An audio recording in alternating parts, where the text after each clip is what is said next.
tingnan na ulit. Ikat muna tayo sa ating manuwagong hagdan. Balik na ulit tayo, magluluto na tayo ulit.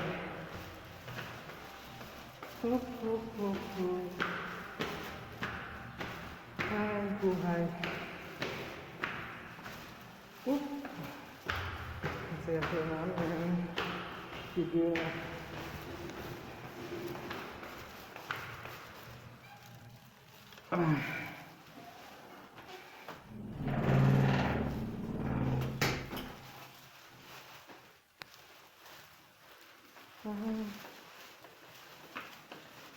Nagluluto na kami ulit.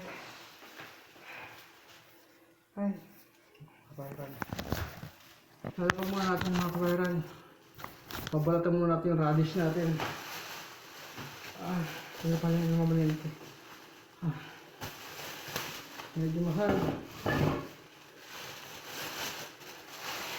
60 pesos na to. 16 pesos, 26 pesos. 26 pesos. Okay na. Mamaya na ulit mga kabayaran.